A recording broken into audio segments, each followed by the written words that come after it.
Imagina você escutar uma mulher que é casada há 40 anos com um cara que já casou 3 vezes, teve amantes, tratava ela mal em casa, dava de tudo para ela, não deixava faltar nada, mas comprava o silêncio dela em troca de que ela fosse uma esposa, uma mãe, uma dona de casa e ó, quieta, sem falar absolutamente nada. E aí essa egípcia vira e fala assim: se eu pudesse voltar no tempo há 40 anos, mesmo assim eu continuaria casada com meu marido, porque eu sei como o meu marido é quando ele ama, mas eu teria mudado a forma na qual eu tratei ele. Gente, e eu escutei todo o relato dela, eu vou contar para vocês o que ela falou, eu achei tão interessante. E aonde eu estava? Ela estava contando para mim? Não. Isso foi assim o que eu achei mais assim surreal. Eu fui ao médico hoje, rotina, consulta de rotina. Daí 2 horas, aqui no Egito vocês sabem que o tempo aqui, né, passa diferente. Tava lá já 1 hora esperando assim, quando de repente sentam 3 mulheres do meu lado e elas começam a conversar. E uma delas, que era a mais velha, uma senhora de lenço, sabe aquelas, assim, parece uma sábia de filme medieval? Ela com um lenço muito elegante, muito delicada na forma de falar, e aí elas começaram a falar de casamento. E essa mulher começa a falar: olha, eu tô casada há 40 anos, aí ela começa a contar que o marido chifrou ela logo no primeiro ano de casamento e chifrou ela com a vizinha. E ela descobriu porque o marido contou. O marido falou: olha, era recém-casado, falou: olha, eu senti um negócio com a vizinha e era uma vizinha russa. Ela era muito bonita, ela me seduziu.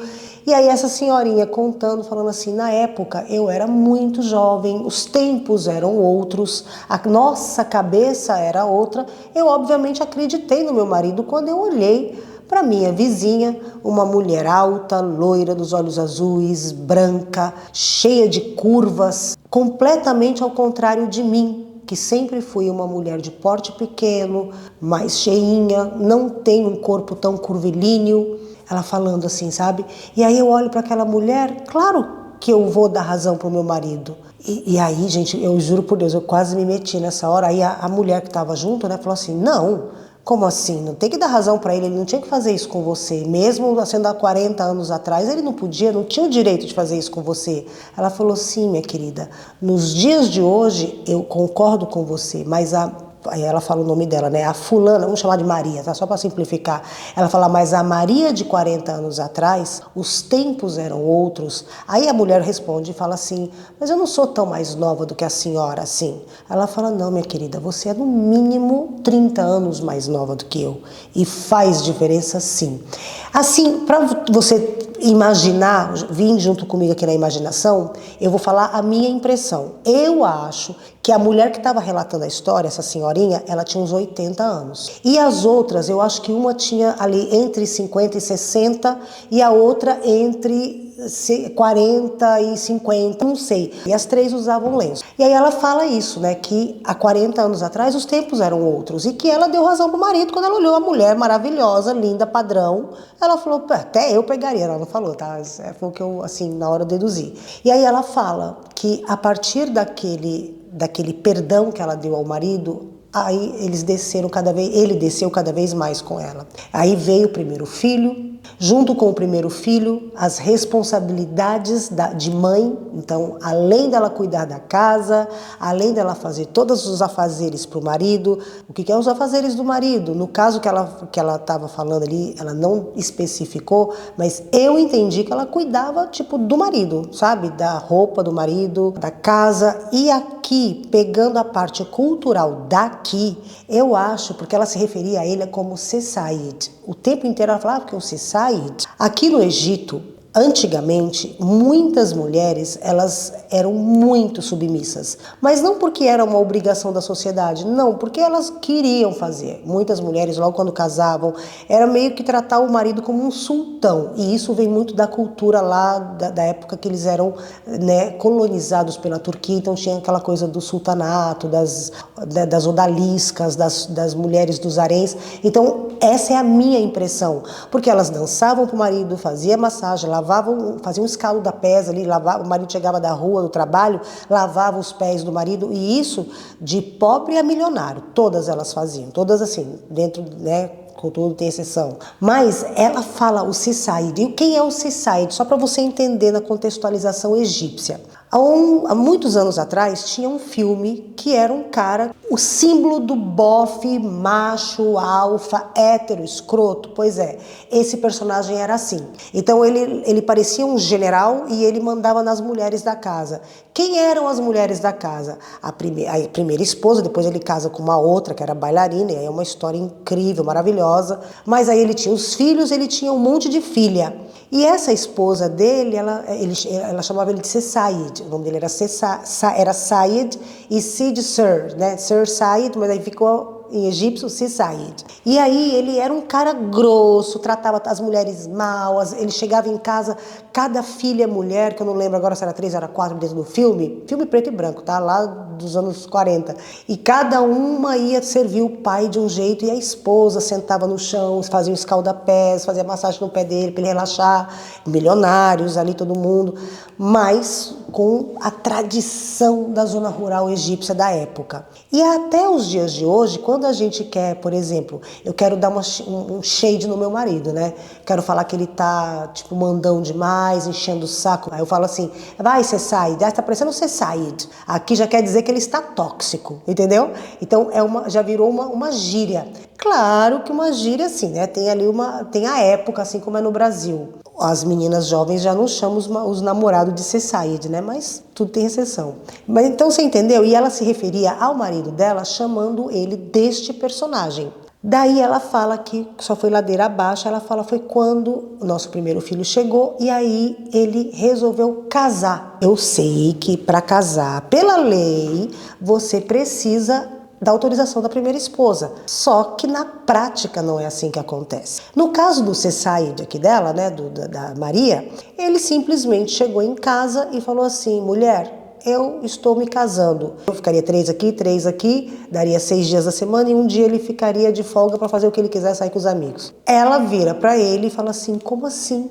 Ele vira para ela, tá te faltando alguma coisa? Você está precisando de dinheiro? Não. Você quer comprar joia? Eu te dou. Você quer comprar roupa? Eu te dou. Tem comida na casa? Vá cuidar do seu filho. E fique quieta porque eu vou casar. Eu preciso de outra mulher. Eu estou interessado em outra mulher. E eu vou casar com ela. Não vai te faltar nada. Aí ela fala, eu com aquela cabeça daquela época, na criação que eu tive lá atrás, eu aceito. E aí chega para ela os 2 segundos filhos, porque aí ela engravidou da segunda vez, ao invés de ter uma só, ela engravidou de gêmeos, né? Não foi uma gravidez com 2 filhos. E agora ela tem 3 meninos, 3 homens, né? 3 moleque. E ele fica super feliz. Aí é quando ele chega para ela e fala assim, separei da minha segunda mulher. Aí ela, muito humildemente, pergunta por que ele separou da segunda mulher. Ele falou, ela não me dá filhos. Aí ela vira e fala, mas você não precisa, você tem 3. Gente, ela ainda ficou tentando, aí ela fala, olha como eu era estúpida. Eu ainda fiquei tentando fazer ele entender que ele não precisava largar a mulher só por isso. Até que ele, né, enche o saco e fala assim, enjoei dela, não quero ficar com ela. E você fique quieta, porque senão eu vou enjoar de você também. E aí você vai voltar para casa dos seus pais. E isso, gente, é que nem eu falei no vídeo passado, uma mulher que não trabalha, que não faz nada, o caos para ela, para uma egípcia, é ela ter que voltar para casa dos pais, ainda mais com 3 filhos, no caso, aí Deus sabe lá se ele ia deixar os filhos com ela sim ou não. Apesar que, aqui só um adendo, aqui no Egito, eu acho que é como no Brasil também, porque até onde eu sei, no Brasil também é assim, é muito difícil a mãe perder a tutela dos filhos aqui no Egito, a não ser que ela seja, né, da noite, trabalha da noite, se ela for bailarina de dança do ventre, se ela for, sei lá, tem algumas profissões que tem, né, eles têm ali as suas restrições. E se ela não trabalha, não tem dinheiro, tem que depender do pai, aí vai para a justiça e aí depende da bondade do marido. Ela vira e fala com o terceiro filho, lá os 2, né, ali a segunda leva dela, que aí ela já tinha 3 filhos, os trabalhos dobraram, porque aí ela tinha 2 crianças para cuidar, não sei o quê. E aí ele começa a sair, ele começa a e curtir com os amigos dele, porque até aqueles todos ali, né, no caso os dois, têm 20 e poucos anos, são jovens ainda. Ele vai sair, curtir, viajar com os amigos e deixa ela, os três filhos e mais uma empregada na casa. Então ali ele contrata, é o momento que eles contratam uma empregada senhora, mais velha do que os dois, uma mulher experiente, mas uma mulher com a idade da mãe deles. Aí, gente, ela um dia chega em casa e pega... Ai, como é que eu vou falar isso? Ela pega ele furifando com a empregada que tinha idade para ser mãe dos dois. Aí ela conta, gente, assim, gente, ela contando, todo mundo ali na recepção, ela tava falando alto, sabe, senhorinha sem filtro? E todo mundo prestando atenção. Aí ela até se ligou, ela falou assim, vocês estão gostando, é um filme, né? Calma aí que ainda piora. Todo mundo ficou quieto, sabe quando eu tava sozinha, mas quando as pessoas estão conversando, as pessoas param e ficam meio que ouvindo, porque ela tava falando em voz alta. Aí ela pega e conta que ela pega os dois ali furunfando como ele tava no quarto, a mulher provavelmente estava arrumando as coisas ali, e ele entrou e pegou a mulher ali, do jeito que ela estava, ela só segurou na parede e ficou, e ela entrou. Ela esqueceu o negócio, voltou, isso aconteceu comigo, tá? Não aqui no Egito, lá no Brasil, com meu ex-marido, pai do meu filho, que Deus o tenha. Ela entrou, só que no caso eu não fiz o que ela fez, eu fui pra cima dos dois, ele tava com a minha amiga. Depois eu conto essa história, acho que eu já contei aqui, enfim. Aí ela pega e volta e sai na pontinha dos pés. A mulher mais nova que tava junto com ela falou assim, mas por que, Maria, que você não foi lá e não meteu o sapato na cabeça da cara dela e dele e meteu sapatada pra todo mundo? Que aqui já contei pra vocês, né? É humilhação você tirar o sapato e bater na pessoa com o sapato. Aí ela virou e falou assim, eu fiquei com medo de voltar para casa dos meus pais. Porque neste momento eu pensei muito rápido. Se eu gritar e falar, a minha dignidade vai ser separar. E aí eu vou entrar numa baita de uma confusão, posso ficar sem meus filhos, ele pode casar com outra mulher e pegar meus filhos, me manda para casa dos meus pais já estão velhos, e aí, o que eu vou fazer da minha vida? Não, eu tenho uma vida boa, conforto, dinheiro, não me faltava nada, eu tinha dinheiro para fazer o que eu quisesse, a hora que eu quisesse, comprar o que eu quisesse para mim, para os meus filhos, melhor casa, melhor tudo. Eu fui embora, saí, não falei nada e fiquei com ódio da mulher, porque a empregada morava com eles. E aí ela passou a não dormir, a Maria passou a não dormir, porque ela ficava toda hora olhando para ver ele não ir comer a mulher dentro da casa dela. Gente, olha, eu tava assim quase, sabe, falando, meu Deus do céu. Bom, aí ela pega e começa a criar situações para a empregada ir embora, para poder ela ser mandada embora, ter um motivo para mandar a mulher embora. O que ela começa a fazer? Quebrar vaso que foi presente, né, presente de enxoval de casamento. Ela quebrava, esbarrava no vaso e falava, você quebrou o vaso? E a mulher, não quebrei. Ela falava, sim, você quebrou, olha aqui. Você está me desmentindo, está falando que eu não quebrei, que eu que quebrei e você não quebrou? Não sei o quê. A mulher vai falar o quê? É a patroa falando que ela quebrou, é a minha palavra contra a tua. Aí, obviamente, ela começa a manchar as roupas do marido. A mulher está lavando, deixa lá no sol, ela vai lá, pega tinta de caneta, faz alguma coisa, mistura na água para não dar muito do coisa e bota nas roupas do cara. Ou, antigamente, aqui no Egito, aliás, até hoje, muitos homens usam, mas eles usavam por baixo das camisetas, por exemplo, estou com uma camiseta e por baixo uso uma regata, tipo uma segunda pele, assim, sabe? Para poder o peito não ficar marcando na camiseta. E é assim, principalmente pessoas muito tradicionais, elas usam isso, até os dias de hoje. Mas a nova geração já abandonou essa cultura de usar uma roupa íntima por baixo das camisetas. Só que essas roupas, a maioria dos homens que usavam, essas roupas tinham que estar impecavelmente brancas. E é assim, de uma marca específica que tem aqui no Egito que eles usam, é toda de algodão, é fininha, é super confortável. E ela sempre tem que estar bem branquinha. O cara pode ser pobre, pode ser rico, a flanelinha dele ali debaixo da roupa tem que ser bem branquinha. E por a mulher dele saber disso, o que ela começou a fazer? Ela ia lá, estava tudo no varal, ela pegava, botava uma roupa que solta tinta em cima da roupa, começou a manchar as roupas. Porque aí o marido começou a chegar, pegar as roupas dele, olhar e ó, não tinha nenhuma roupa que estava boa, tudo manchado, tinha um pinguinho aqui, um pinguinho ali. Daqui para frente ele fez o quê? Mandou a mulher embora, porque ele falou, mas quem tem que cuidar da casa é você. Ela falou, olha, não sei o que está acontecendo, a empregada não me respeita, não escuta, eu falo as coisas para ela, fala, tá, ok, vou fazer, e não faz. Eu tô com 3 crianças, ela não olha, ela não arruma a casa, eu tenho que fazer tudo, realmente não consigo fazer tudo e não consigo olhar as roupas também. Bom, no final das contas, obviamente, ele não queria, né, nenhum problema, mandou a empregada embora. A empregada, ao invés de ir embora quieta, vira para ele e fala assim, escuta aqui, na frente da esposa, você estava tendo um caso comigo, você prometeu isso. Ele pega a mulher pelos cabelos, joga fora, não sei se foi pelos cabelos, tá? Joga a mulher fora da casa dele. Aí o que acontece daqui para frente? Ladeira abaixo de novo. Ele manda a mulher embora, né, a funcionária embora, aí ele eles contratam uma outra empregada. Aqui ele começa a sumir de casa, ele fica dias fora, não volta para casa.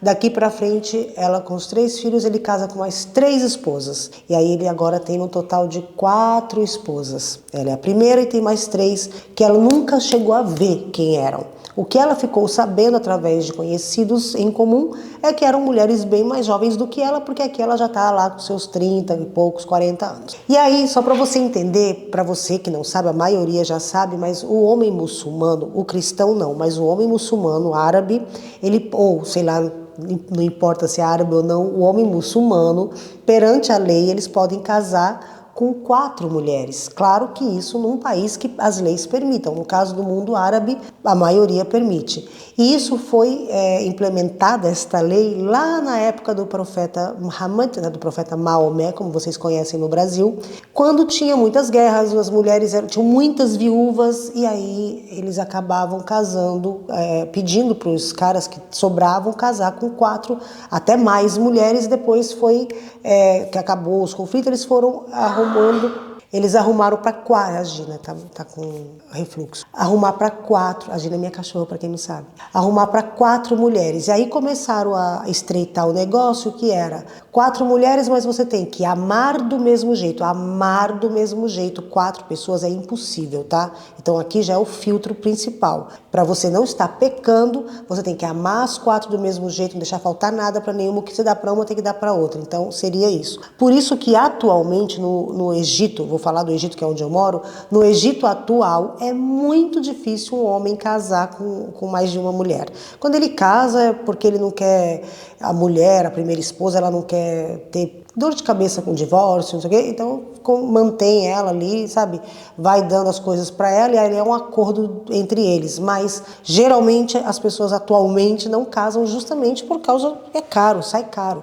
Você tem que dar, por exemplo, uma casa, se eu moro numa casa com 2 andares e meu marido casa com outra mulher, a segunda mulher vai falar, não, eu quero uma casa com 2 andares. E por lei ele tem que fazer isso. Entendeu? Então, hoje em dia isso não acontece, mas estamos falando lá de 40 anos atrás, ainda estamos na história da Maria.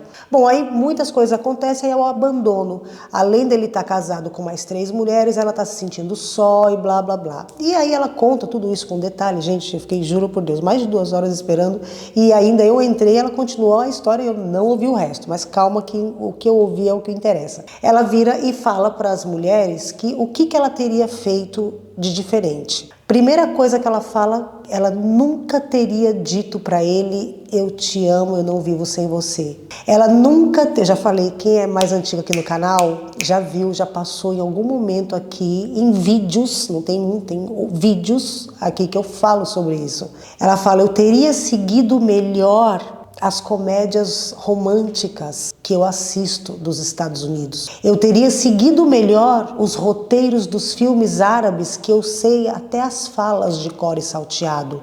Aí, uma das mulheres vira para ela e fala assim, por quê? Ela falou, porque todos os filmes, a maioria dos filmes da minha época, os roteiristas sempre eram homens. E nos filmes, sempre os homens, eles gostam das mulheres que tratam eles mal, ou das mulheres que são mais difíceis ou problemáticas. A mulher que ela é boazinha, que ela tá ali disponível, eles nunca dão valor. E eu dei valor demais pro meu marido desde o primeiro dia que eu vi ele. Porque quando eu conheci meu marido, a gente morava na mesma mesma rua, a gente era pré-adolescente e eu olhei para ele, eu me senti enfeitiçada por ele. Ele era lindo, ele era alto, ele me chamava a atenção e me tratava muito bem. Ele me conquistou, me apaixonei, uma menina, e eu achava que ele me amava. E eu até acredito que por um grande tempo ele me amou, mas aí veio a fase adulta, veio a fase do lobo, ela usou exatamente essa palavra, a fase do lobo, veio o dinheiro, e aí ele começou a ter várias propostas na vida. A vida começou a oferecer para ele muitas coisas que para ele eram bem melhores do que eu, e que eu, infelizmente, achava que todas aquelas mulheres eram melhores do que eu, porque eu não me dava o meu devido valor. Eu me olhava no espelho, eu estava com a minha autoestima muito afetada, eu achava que tudo que ele fazia era culpa minha, e não era. Ele era o culpado, ele não tinha a maturidade emocional para me merecer. Eu não teria largado dele, mas eu teria tratado ele diferente. Eu teria colocado limites na relação antes de casar. Eu teria escutado o que o meu pai falou para mim, que meu pai dizia para mim, falava: ele é mulherengo. Ou você larga dele, desiste dele, a gente arruma um outro pretendente para você, ou você bota freio neste homem. E aí uma delas fala assim: nossa, seu pai tinha esse tipo de assunto com você, não é normal. Ela falou: não, meu pai sempre foi muito amigo meu e dos meus irmãos. E os meus irmãos também falavam, porque eu sou, aliás, que Deus os tenha, que ela fala assim, eu sou a mais nova, eu sou a última dos meus irmãos que restou. Tô só esperando os dias, aqui, tô vendo que ela falando, gente, muito, eu queria ser amiga dessa mulher. Ela falou assim: eu vou ver o que o doutor vai falar hoje pra mim aí, o que eu tenho que fazer. Aí até uma delas fala assim: mas o que a senhora tem? Ela falou: não, eu vim pra exame de rotina mesmo. Bom, que médico que eu fui? Eu fui no clínico geral. E ela estava no clínico geral, e eu achei interessante ela falar: tô esperando o doutor mandar eu ir fazer alguma coisa porque tá chegando a minha hora. E aí, gente, não tem como, ela dá pra ver que ela é super bem, o jeito dela andar, sim, claro que ela não foi uma mulher que com certeza nunca deve ter se exercitado. Ela tem, né, a projeção de corpo para frente, anda com bengala, é uma senhora bem à moda antiga, né? Não é uma senhora como hoje. Nós temos mulheres de 80 anos no Brasil, inclusive eu tenho umas influencers brasileiras que eu sigo de academia, que elas levantam peso, enfim, né? Depende do jeito que você cuida do seu corpo durante a sua vida. E aí ela fala exatamente isso, que a maioria dos filmes, e todos os filmes da época dela, os roteiristas eram sempre homens. Estava ali a cartilha, era só eu ter seguido ela. Só que não, eu escutava o que a minha mãe falava, porque aí olha o que acontecia. A mãe dela falava: não dá ouvido pro seu pai não, seu pai é doido, seu pai que é muito protetor com você, não fica ouvindo seus irmãos não. E ela fala que o irmão mais velho dela era muito amigo do marido dela. E o irmão mais velho dela falava para ela, falava: escuta, quando a gente sai, ele olha, ele fala com outras mulheres na minha frente. E eu boto freio nele, brigo com ele, e aí ele fala: tô só brincando, tô só aqui com vocês para não ficar eu de escanteio. Ele faz isso na minha frente. E ela não acreditava no irmão, ela achava que o irmão pegava no pé dele, que ele, sabe? Gente, aquela coisa, né? Mulher passando pano.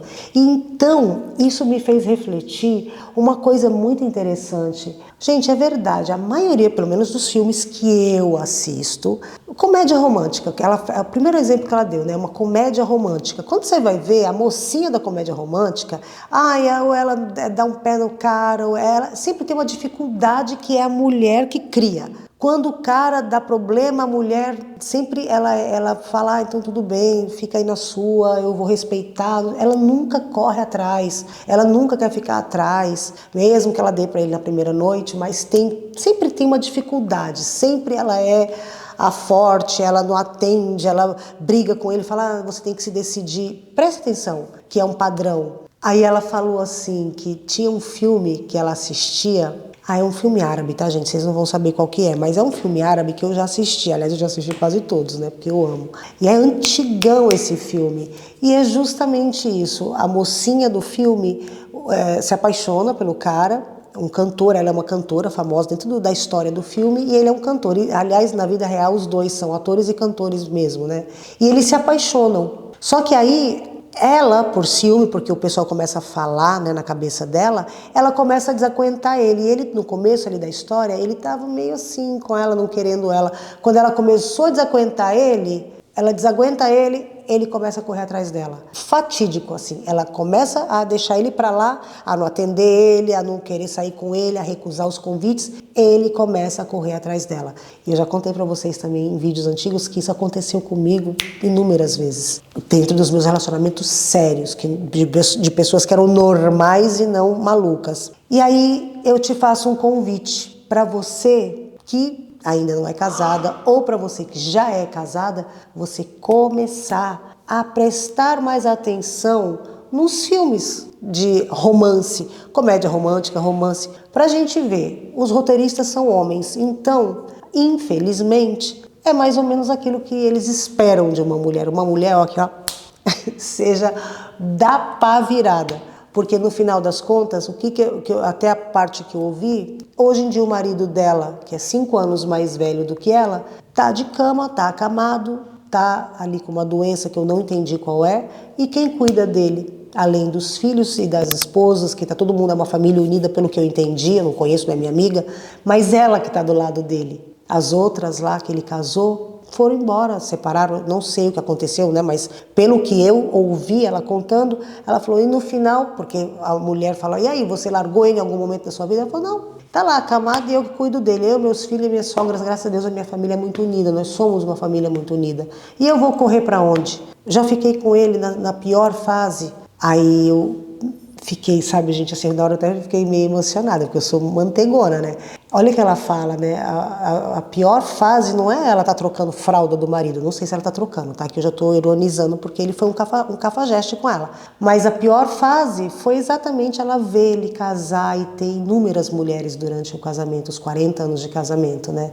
Então ela fala, aquela foi a pior fase. Hoje em dia o fato dela estar do lado dele nos últimos momentos, para ela, não. Ela fala, pelo menos eu sei onde ele tá. Agora eu vou pra cá. Gente, olha que triste isso. Ela fala, agora eu vou acabar aqui o médico, porque a gente acabou o médico quase agora, né? Eu já cheguei em casa, mas sabe que horas são agora? 11h30 da noite. Quer dizer, quando eu comecei a gravar esse vídeo, tá? Elas ficaram lá. Sim, médico no Egito começa a partir das 7 da noite e é por ordem de chegada. E eles ficam horas, porque eles conversam, entendeu? Então, devem estar lá ainda. E aí ela vira e fala isso, ela fala, para mim é confortante eu sair daqui, eu pego o meu motorista me leva até a minha casa, quando eu chego na minha casa, eu entro no meu quarto, meu marido está deitado esperando por mim. Então isso não tem preço para mim. Pelo menos Deus me deu essa tranquilidade nos últimos anos da minha vida, eu ficar do lado do meu marido, sabendo que ele está ali somente comigo. Gente, e aqui é dolorido, né? Porque é um amor que aceitou migalhas a vida inteira. E a gente não deve aceitar migalhas, tá bom? Então, meus amores, ó, um beijo bem no meio do seu coração. Não esquece que eu te amo e não aceite migalha de bofe. Fui.